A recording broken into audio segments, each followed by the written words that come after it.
update sa COVID, mga day. Kasi syempre, pinasyaw, gadamo na gid nga nagadamo. Pag kung ano gid lang mga sayings o kung mga quotes nga ginapatihan dira nila nga daw kabalik awot sang meaning. Pero ang Diyos na saying. Ahoy, mayong adlaw sa inyo. Kag tani, kamo naman ang ara sa mayong kahimtangan. Kag madamo gid nga salamat sa inyo nga paglantaw kag pagpadayon nga pagsuporta sa akon nga mga videos. Halong gid kamo dira. Nan. Pinas, winner. Winner sa COVID. Subo nga pandemic, winner gid kita. Hindi gid kita magpapirdi. Buot na lang gid dyan. Gani tagaan ta kamo sa mga sayings nga ginapatihan sa mga Pilipino subo nga may pandemya. Una nga saying para winner, sharing is caring. May masakit i-share ninyo. I-share ninyo kag pagpalapta ha. Padamu apa. Hindi nyo pag-untat eh. Ay, ang buot na lang sa inyo. Ginhambala na gid kamo.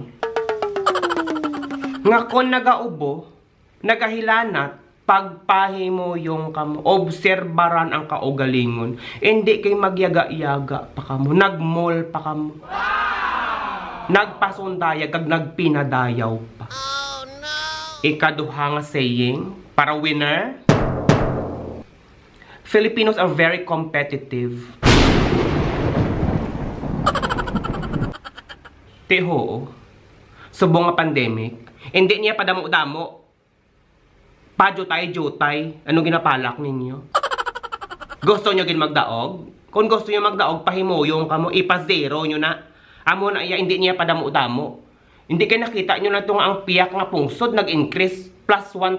Baw Diyos ko, binirahan nyo, gin plus 2,000 ninyo yan. Tinunto. Padamuan nyo pagit. Ikatatlo nga saying, look at the bright side of life. Ilang tawa na.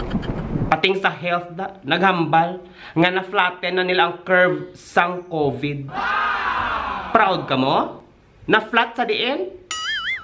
Wala gani gamba tong miga kung ang dughan flat gid kayo. Gani siya proud ka mo pa?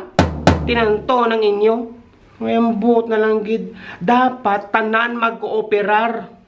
Tanan magpinahimuyong para mahimos na kag matapos. Lang tawang ibang pungsod do. Dres Thailand no nagbalik na kami eskwela go ino-branding mga tawo.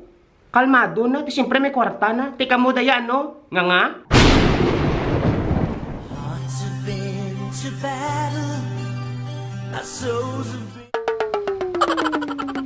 Nga, kag magpasagod sa gobyerno da.